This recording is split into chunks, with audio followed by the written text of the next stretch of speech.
And the CEDS is how you go about planning to build that capacity for economic development. So to that end, the CEDS should, tell a compelling story about where you are as a region in terms of economic development and really where you want to go. And two of the key components of the CEDS that I think are particularly relevant to this discussion are the summary background portion and the SWOT. And as you may know, the summary background should provide that current economic situation of your region supported by the relevant data. And by relevant, I mean relevant to the SWOT and to the story that you're trying to tell. And then there's the SWOT, the strengths, opportunities, weaknesses, and threats. And that should reflect the critical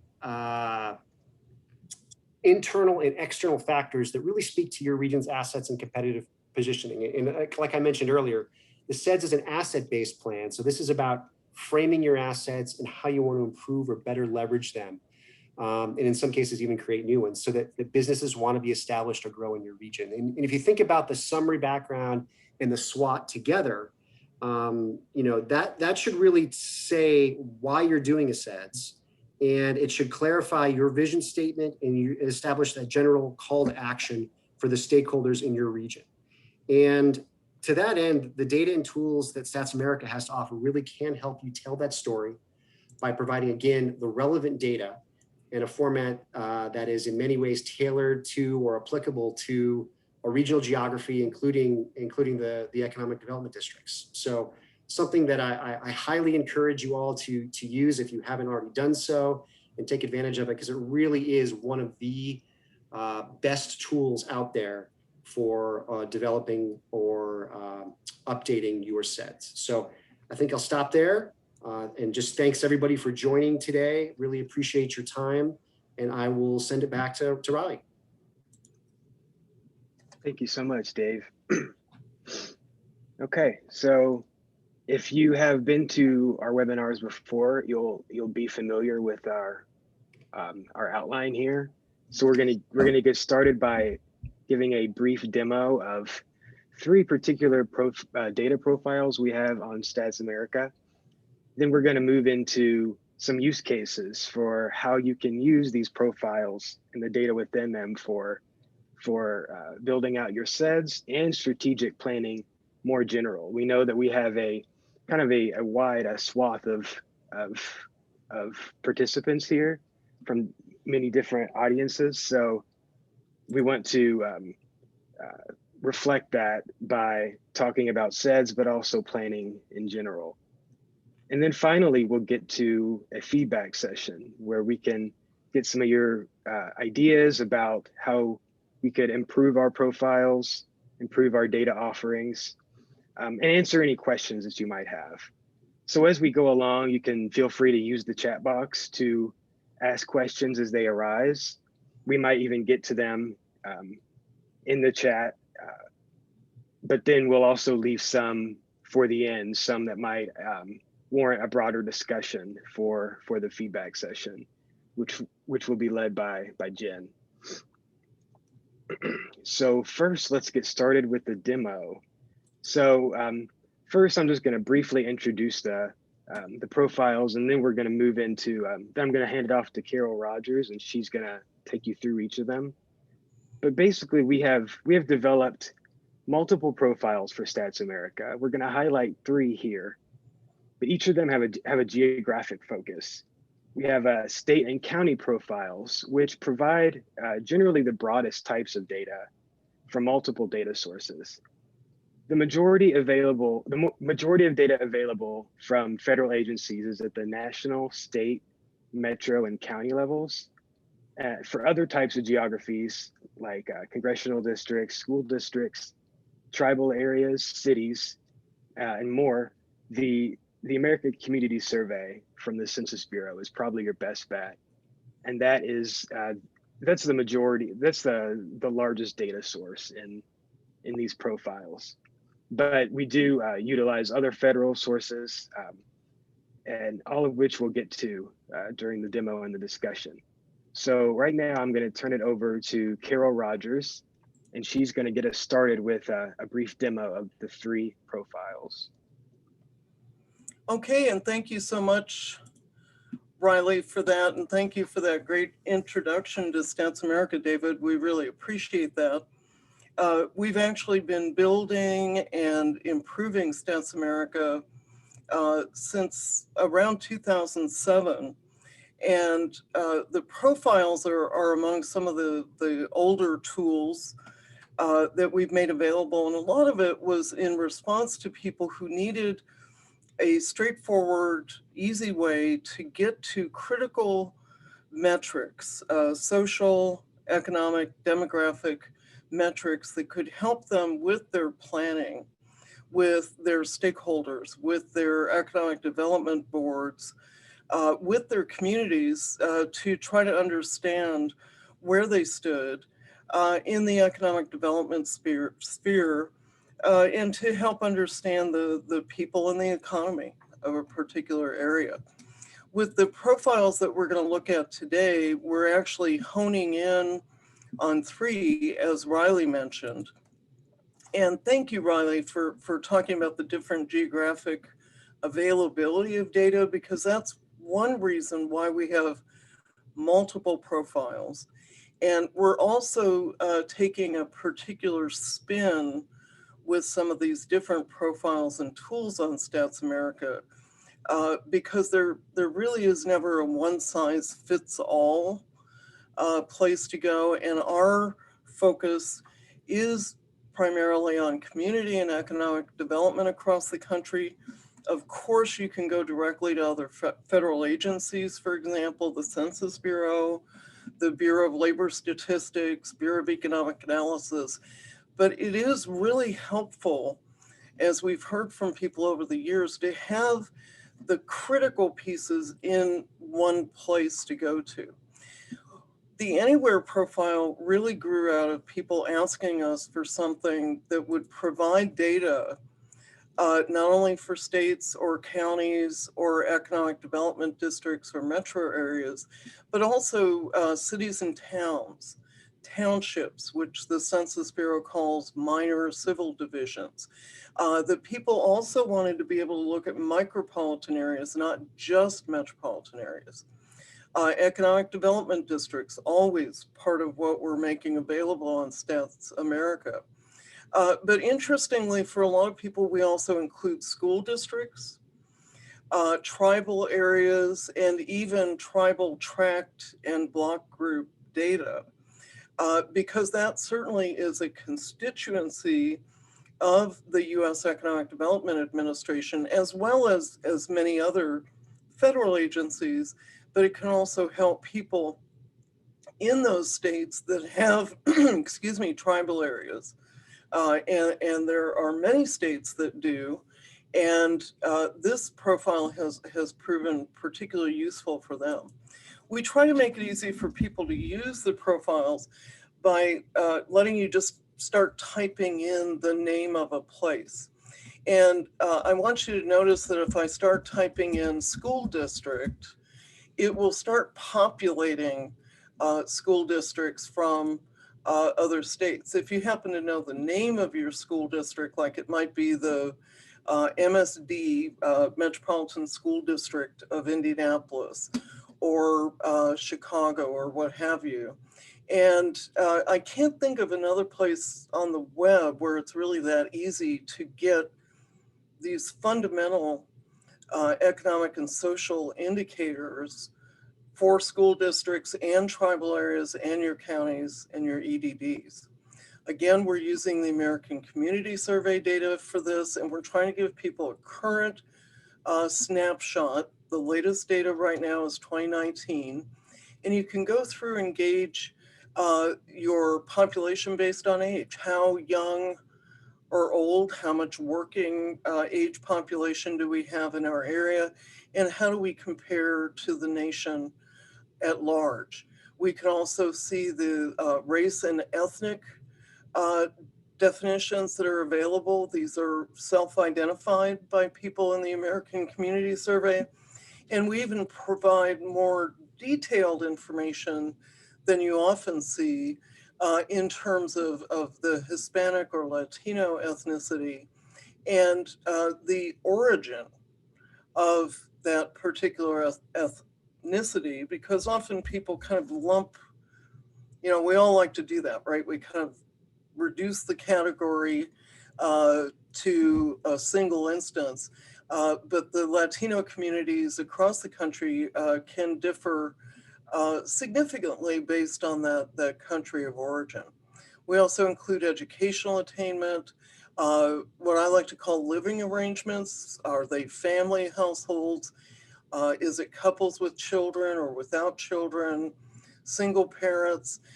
You'll notice right off, if we look within the family households, that being married without children has become the dominant family type. So it exceeds the married with children in many places. And in this school district, it's pretty significant because you want to be able to understand how many kids live there. What kind of housing is available in this area? Is it single family? Is it owned? Is it rented? Multifamily housing affordability is a key issue today in many areas.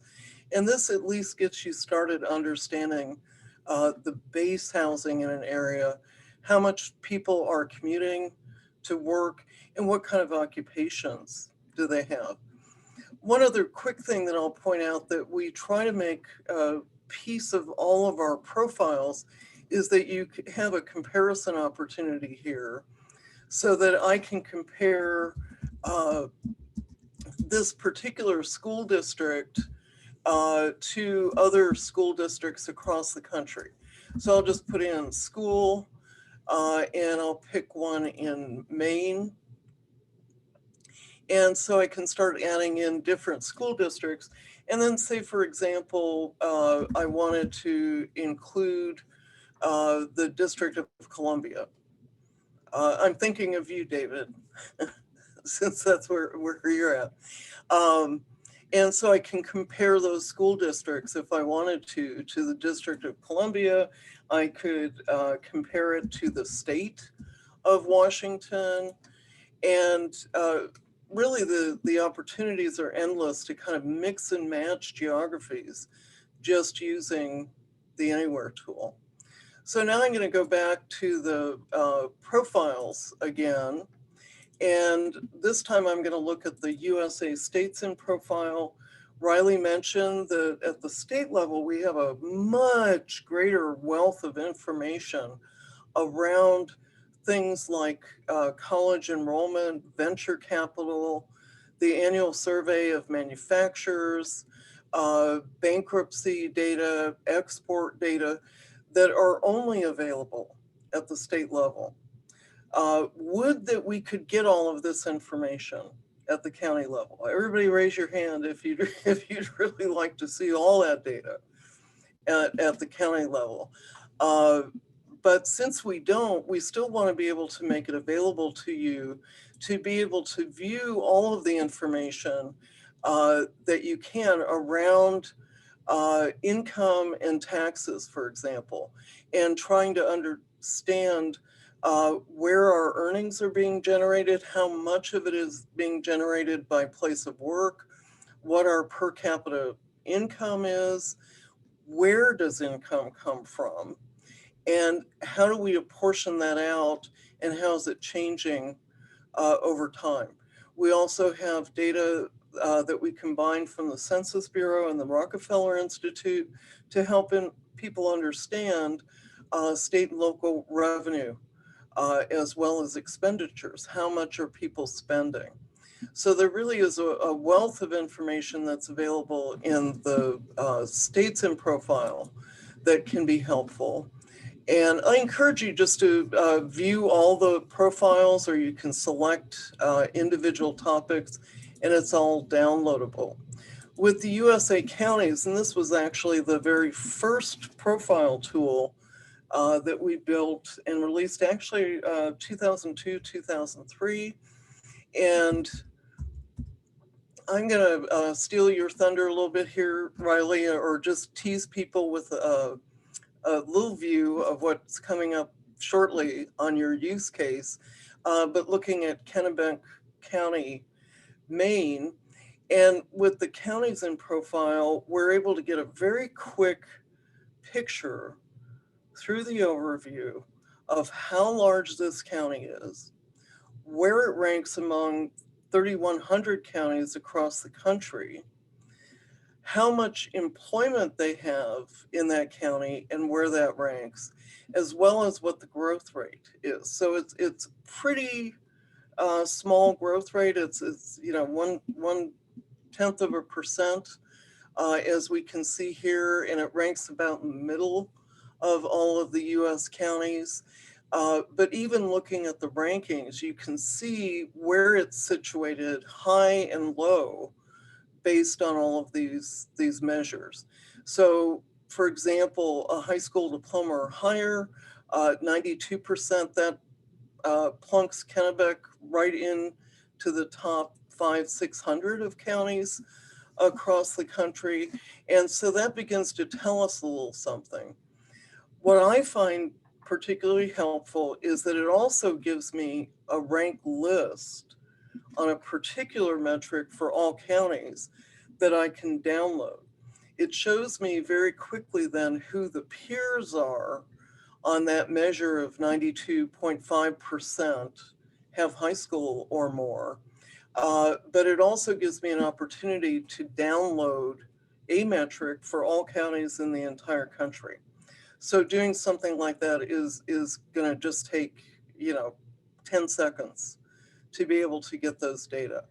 The other thing that's nice is you can just pick via the county, and you also have the opportunity, if you want, to click on this little box here that says show the ranks by state. So that way I can switch out comparing my county to the US to comparing it within the state. For all of those of us who've worked in the economic development community, the planning community, working for city or state governments, it is really useful to be able to let people know where we rank. So if I were an economic developer in Johnson County, I would definitely want to show where we rank within the state, and then also be able to show at the click of a box where we rank nationally. And so it gives people a unique perspective with this. Keep in mind, there's also the ability to compare multiple counties. So if I wanted to compare the District of Columbia, Fairfax County, let's say, to Cook County, Illinois, to my home county of Marion County, Indiana, I'm going to be able to do that, and there's no limit in terms of how many comparisons that you can do with this.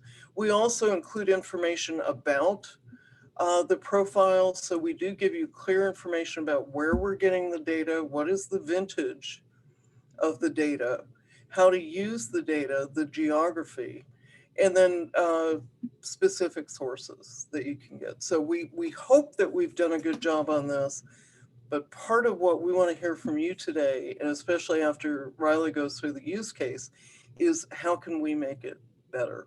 I'm going to turn it back to you, Riley. Okay, thanks a lot, Carol. We're already getting a few questions in the chat box and some people raising their hands. So I do want to know that want you to know that please be patient. We will get to all the questions, but we wanted to get through just a couple of things before we do. And I know that Carol will also be answering some things in the chat box when she can. So yeah, and Jennifer's the one as our UX specialist. She'll be keeping special track of any of these suggestions that you all have. So if you have a suggestion, we're going to keep track of it. It's going to go on our list. Yeah, absolutely. So let's get into some use cases. So the use case that I'm going to be taking you through will specifically relate to the Comprehensive Economic Development Strategy, the CEDS, that that the USCDA produces the guidelines for, and for which EDDs have to update every 5 years. But know that many of the principles that apply to a CEDS will also apply to strategic planning more generally. So if you're not an EDD, if you're not in the audience, know that some of the things we're talking about today will also apply for any other kind of strategic plan. But the CEDS in particular is a locally based and regionally driven planning process and document for economic development. So it creates the space for regions to identify strengths and weaknesses. And importantly, it brings together a really diverse set of stakeholders to generate jobs and to spur economic growth for a region. So StatsAmerica can be used in many ways when it comes to building out a CEDS or a strategic plan. And I know that David in his intro mentioned the summary background as the main way that StatsAmerica data can be used. So that's certainly I think use case number one is filling out the summary background information about your region. But there are also a couple other ways that we've identified that StatsAmerica can be used for a CEDS or plan. And that has to do with the SWOT analysis, in particular, the strengths and weaknesses component of that SWOT analysis. And also the evaluation framework, which is the performance measures by which you measure your progress on the CEDS. And really should be a part of any other strategic plan as well, some kind of evaluation framework. So let's get started with the summary background. So from the CEDS content guidelines, which I'll be referencing throughout here, it says that a background summary of the region should answer the question, what have we done? And present a clear understanding of the local economic situation, which is supported by current and relevant data. So what this is saying here is that we don't necessarily want endless tables and charts of data. That is certainly important, relevant to the region, but the data that you choose should be narrative driven and connected to the SWOT analysis and connected to the strategic direction that you want your region to take.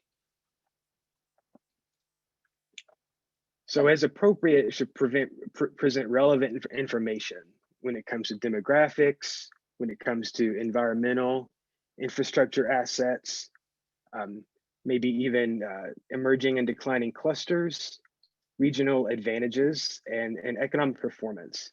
So we're gonna go online here, and I'll show you a little bit about a use case for building out this summary background section.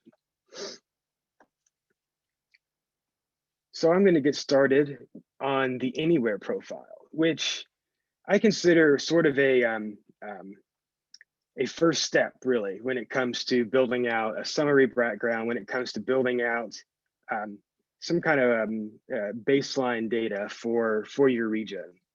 And I think this is really important for EDDs because there aren't a whole lot of places online where you can get geographies ready built for you, and especially when it comes to EDDs. So I'm going to get started by just typing in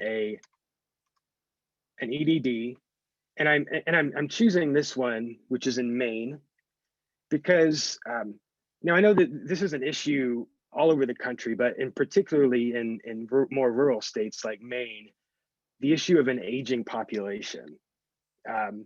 This is something that regions are really have to address, is both the current issue of having a high proportion of your population that is elderly, but also an issue that will be arising in the future as as people age out of the workforce. So I'm just going to kind of take you through a story that I can start to write about this EDD without ever even visiting it or ever really knowing too many of the facts on the ground. So one thing that I see immediately whenever I look at the population by age table is that this region has a very high proportion of older adults and people kind of more in the later end of their working career. So you can see that about 20% of this region's population is made up of older adults, which we define as 65 plus. And you can compare this to about 15.5% for the US. So like I said, this presents a current challenge when it comes to taking care of a vulnerable population, that is the elderly, a population that is definitely in need of a lot more support maybe than other populations. But also the future issue when it comes to aging out of the workforce. So you see that about 30% of the population is in the 45 to 64 range. So that represents over really right about half of the population that is 45 or older. So this is certainly something I think that this EDD would definitely want to mention in a CEDS. This is something that in terms of the summary background information that should be really front and center, and the CEDS and the EDD itself should be working to develop a plan to address that.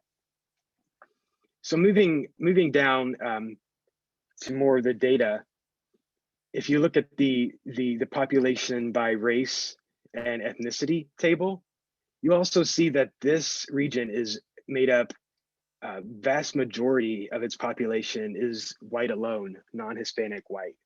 So 96% of the population is non-Hispanic white compared to about 72.5% of the US.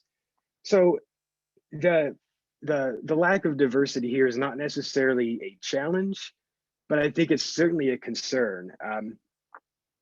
Whenever you have a population that is so heavily white, the lack of diversity could be a quality of life issue when it comes to maybe people not being exposed to too many people who are different from them. But I think it's also an issue when it comes to workforce and business attraction. So one thing that many firms really value when they make decisions about where to locate is a diverse workforce. So not only is it important for the workforce to have the skills necessary to do the jobs, but many firms want to also locate in areas that have a high level of racial and ethnic diversity. Just to kind of reflect the fact that whenever we have a diverse population, it has we draw from a wider range of voices. So I think that the very high concentration of white alone population is certainly something that the EDD should address in a CEDS or a strategic plan. Moving on to educational attainment. So we see here that a large part of the population are only high school graduates.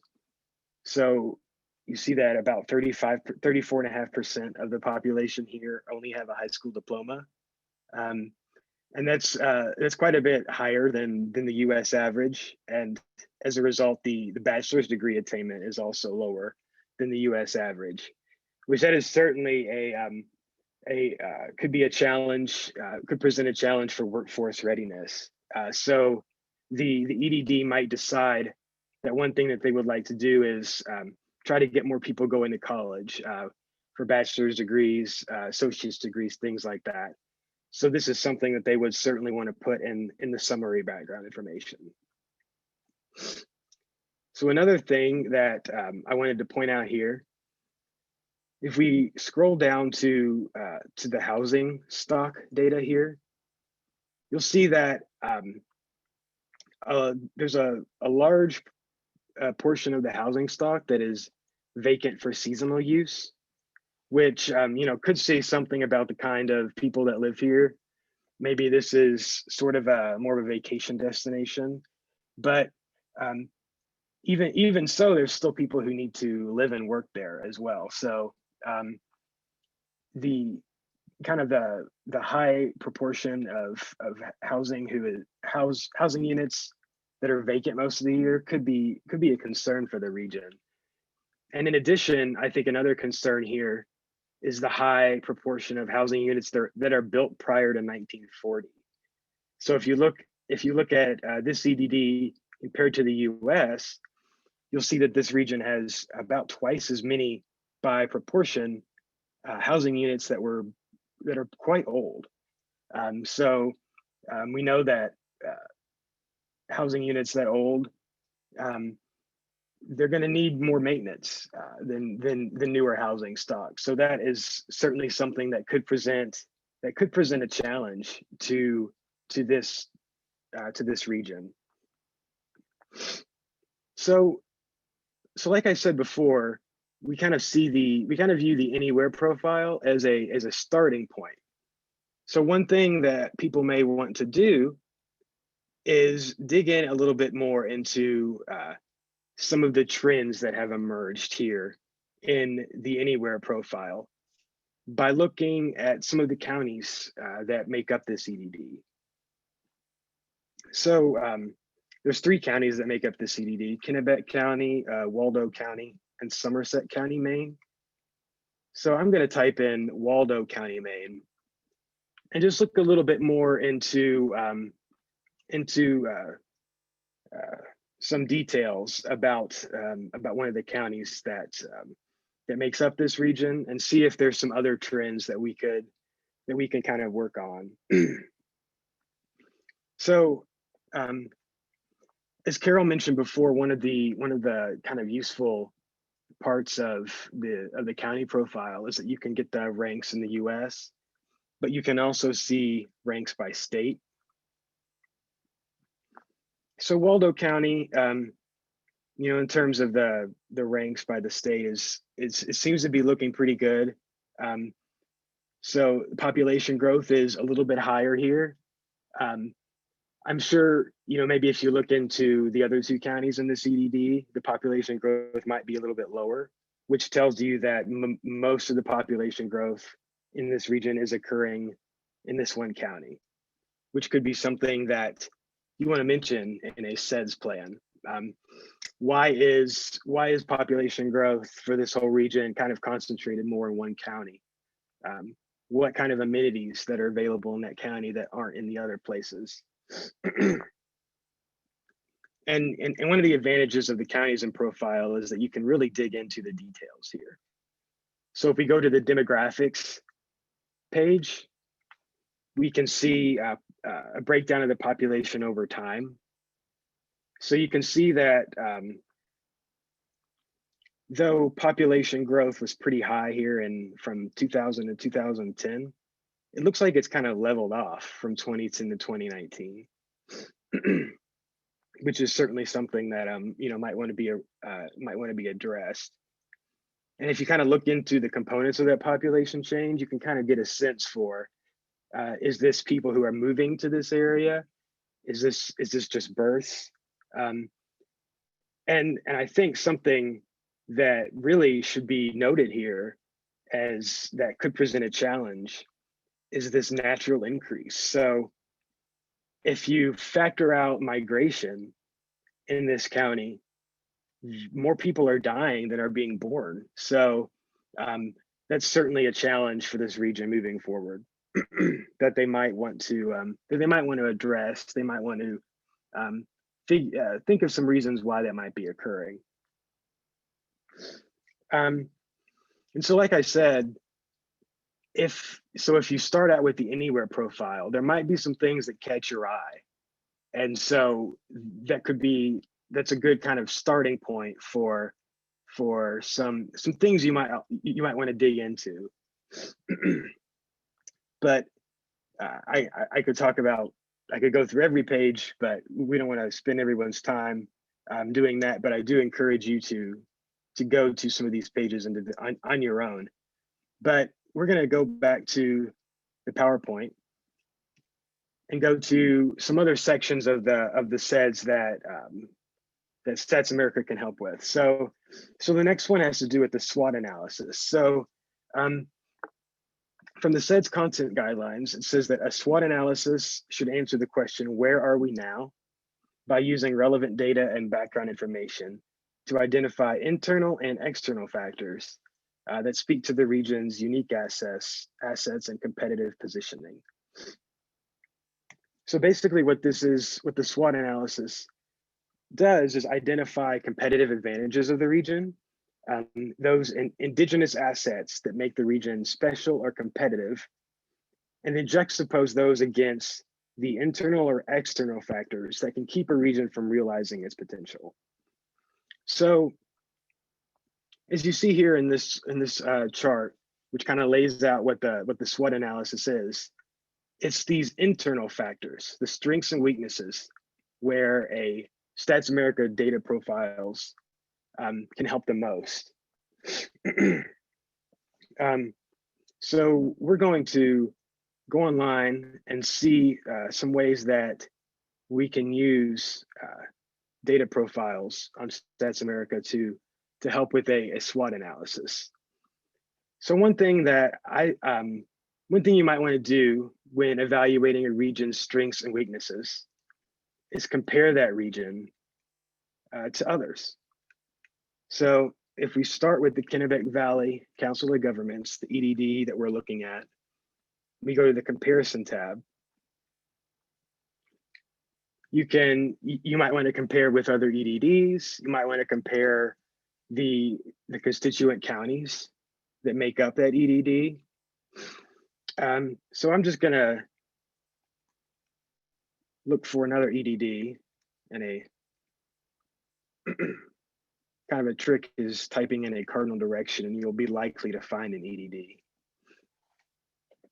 So you can kind of compare what your EDD, your chosen region, looks like with other EDDs. You could either go around the state or around the country. Maybe you've identified some peer regions that you'd like to look into. But then you can also, the really handy part of this tool is that you can compare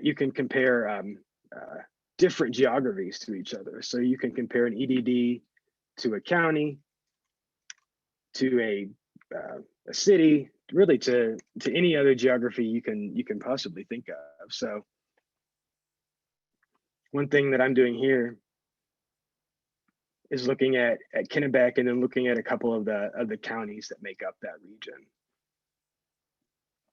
So someone mentioned in the chat as Carol was talking, is there a way to look at the US percentages or the US percent distributions in the comparison table?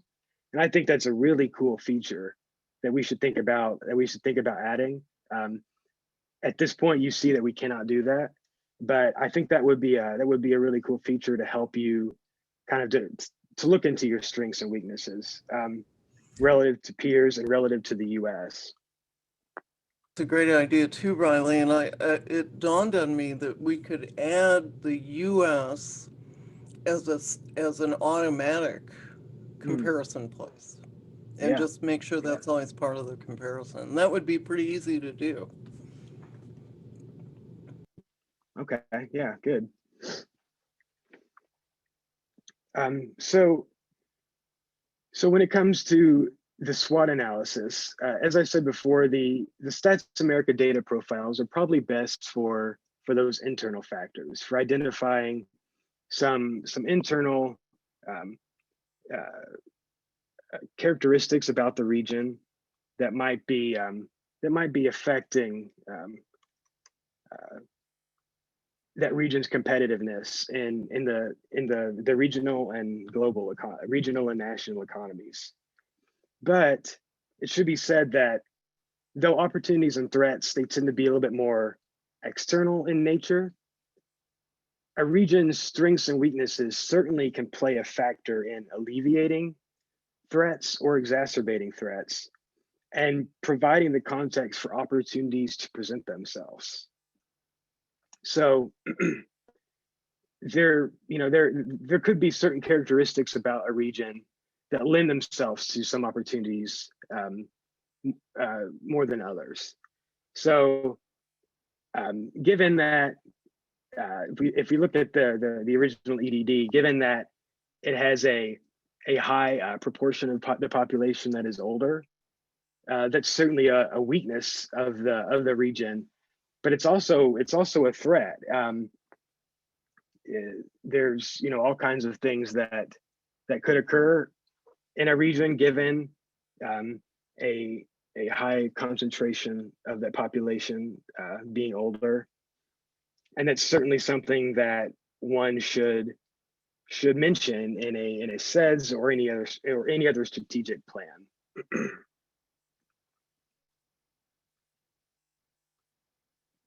So last, we're going to talk about the evaluation framework.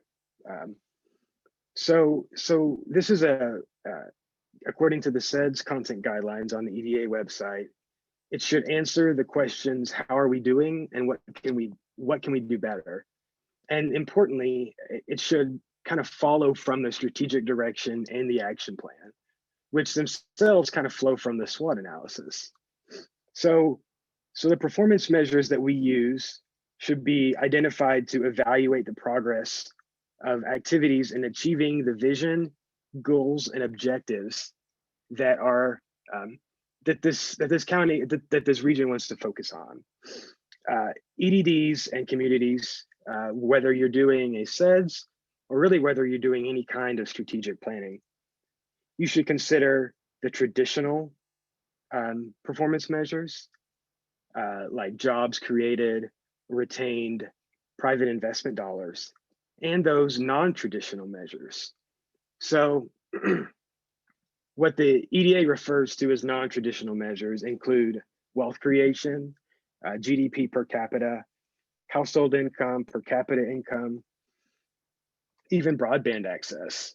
So what the evaluation framework is meant to be is not only an accounting of how many jobs you want to be created or be retained because of these the strategies you lay out in the CEDS, but it should be a holistic evaluation of regional economic impact. So there's some key questions I think you should be answering when it comes to what kind of measures you want to include. Do they support regional goals? Do the measures, do they lend themselves to a strategy that you've outlined in the CEDS? They shouldn't just be random collections of performance measures. They should be connected to some kind of strategies that you have planned in the plan. Do they allow for trend analysis? Are they challenging goals to meet yet attainable? You don't want to set yourself goals that are so high that there's no way you can attain them. And I think this last one is really important too. Are they within the region's control, or are they tracking things that are within the region's control? Or will different kinds of national or global trends or developments impact performance? You don't want to measure things that your region doesn't have a lot of control of on its own. So we'll briefly go online because I want to get to our questions. So I think the counties and profile is a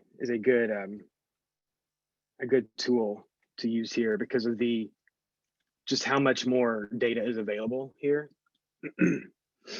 So say you've identified a few things that you'd like to work on for your region. Not only just the jobs created or retained, but maybe you want to increase per capita income. On the counties and profile page, you can easily go to our income and poverty page, and you can get a good accounting of all kinds of income variables you might want to use, and how this income has changed over time. So if you're looking at per capita personal income from the BEA, you can see how it's changed over time, which is, this is not, inflation is not captured here, but you can also, but you can still see kind of some broad trends of how income has changed over time. And like I said, you want to make sure your performance measures can be tracked. So the evaluation framework is really your opportunity to get a baseline understanding of your region. You know, like you're going into the dentist and you're getting an X-ray as a new patient. You want to look at an X-ray, and then you want to look at changes over time. So our data profiles are really good for that first baseline, those baseline indicators from which you can track performance over time. And make sure that the measures that you choose kind of follow the SWOT analysis. You know, so if you've identified the aging population as a weakness, you might want to look at the components of population change over time, and to get a baseline indicator of how your population is going for right now, and then looking at how things can change into the future. So I know that we've gotten a lot of questions and feedback in the chat. So I'm going to pause here, and maybe we can address some of those questions. Oh, but first, before we get there, I have a page here that has some more resources for CEDS. You don't have to write these down. I'll send the PowerPoint out so you can get some of these resources. CEDS Central is a really invaluable resource. I definitely want you to check out. But all of these here are really good, helpful resources for building your CEDS.